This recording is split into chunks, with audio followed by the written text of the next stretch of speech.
Die Johannesburg Metro se besluit om inwoners van die stad te verplig om herwinbare vullis in aparte sakke te plaas, het 'n enorme uitwerking op die informele mark gehad. Waar 'n herwinnaar voorheen gemiddeld R500 per week verdien het, het hierdie bedrag byna gehalveer. Teen gemiddeld R50 'n dag se vergoeding begin die werksdag soggens 3 uur en stap die herwinnaar tussen 30 en 50 km elke dag.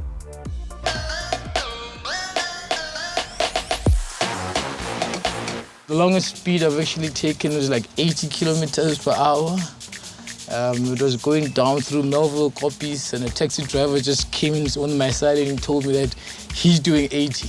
So that I'd prove that I'm definitely doing 80 kilometers per hour. It moves.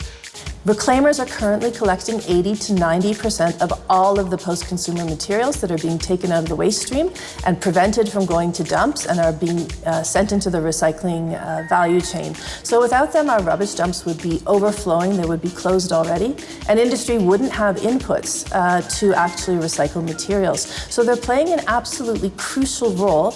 They're also helping municipalities in a number of different ways. So again, the CSIR has found that reclaimers save municipalities across the country almost up to 750 million rand a year in landfill airspace alone. And they're also saving municipalities money because they have to send out fewer trucks. They're saving carbon emissions because they don't use motorized vehicles. They're using their trolleys to collect. So they are kind of the backbone of the recycling economy in South Africa. The best material is here by us, the ones that get it directly from the source. You know? So we don't do separation at source, we do separation outside source. You know, it's not like pick it up. You know, we start sorting it from source. We transport it, that's another cost. We go sort it, that's more labor.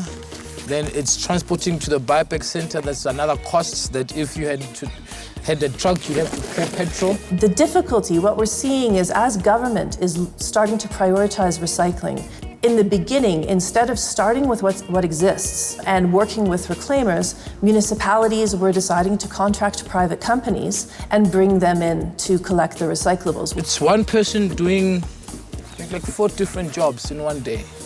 You know, that's a system that no one can break. You know, if Pick It Up wants to be competition with us, they'll have to wake up at 3 o'clock in the morning, and they'll have to pay more salaries to do that. So we're not competing. We have no intentions of competing with them. The African Reclaimers Organization is a democratic reclaimer-run organization. It was formed by reclaimers themselves out of the organizing processes that we were engaged in. And at the moment it has about 3,500 active members. And it basically operates at a very deep level. We never intended of opening and starting an organization. I think the city actually forced us to do that, because when they started introducing the private companies to come in and doing the collection, we were affected financially.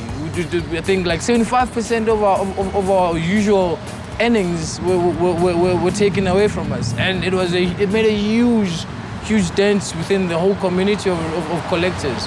What we want is to make sure that the system that reclaimers had innovated and come up with is supported. If a resident has full information, because like a literal example would be if you have material in your house and you combine it with your food waste and you put it in the bin, I'm probably going to spend 10 minutes in your bin. And the simplest way of doing it is just separate the material, put it on the side of the bin. I come and collect, I don't even spend 2 minutes. And it's a system that would be much simpler. These companies can't get hold of the valuable material because I'm not going to leave it, you know? So this is valuable. This is valuable, goes in. This has no value. So you see, they're getting it for free. They're getting it for free. It's not valuable. It's not valuable. It's too heavy. It has value, very little value, like 30 cents a kilo, but it's very heavy. It's not worth it. If the food waste is contaminating the material, Now you need another resource, another scarce resource to clean it, and that's water. So we're constantly killing our resources, and the only way we can be able to do that is just spend a minute in your kitchen just to take the plastic bottle and put it in the bag. Dieselfde wil ek vir die munisipaliteite vra. Praat met hulle, gesels met hulle, praat met hulle, hoe kan ons saamwerk? Want ek dink dit is waar die probleme inkom, dat hulle werk op dieselfde terrein as wat die munisipaliteit werk. Nee. En hulle groot behoefte lê daarby dat hulle eintlik toegang tot die vullis wil kry. So wat kan ons doen om vir hulle groter toegang tot die vullis te gee? Want dit is hulle inkomste. We would love to have people come up to us, see what we're doing. It has actually helped me also. There's locations where I know if my battery's flat, I press the buzzer and I just leave my phone, come collect it after an hour. My favorite residence is a lady with the name of Angela in Bodo. I have tea and cakes with her. She has nice ginger cakes. She once invited me to her daughter's birthday party. It's value to a lot of reclaimers. People are able to feed their families.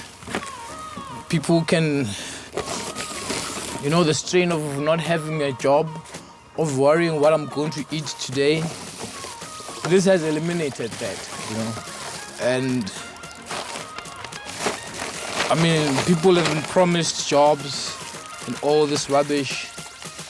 And now there's no jobs and we will try to do something of our own. For a very long time, people were using incredibly negative and hostile words to describe reclaimers. They were calling them scavengers. They call us criminals, they call us nyaupe boys. I would walk around hiding myself, like seeing people in the taxis as if everyone's looking at you, as if like everyone knows you. And it frustrated me, and I think that's the first reason why some guys wear balaclavas when you start, and because you're not comfortable.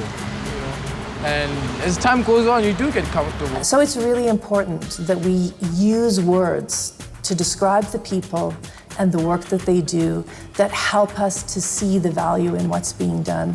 They are reclaiming things of value. So I would say 90% of them are men and women with families, and none of them actually are addicts of any sort. The majority of the people are just hardworking men and women. Totdat die nasionale herwinningsintegrasieprojek riglyne aan munisipaliteite gee oor hoe private maatskappye, herwinnaars en die regering moet saamwerk, kan jy die African Reclaimers organisasie se Facebook bladsy volg en hulle kontak met enige vrae wat jy het. Ons neem 'n kort advertensiebreek en is nou weer terug.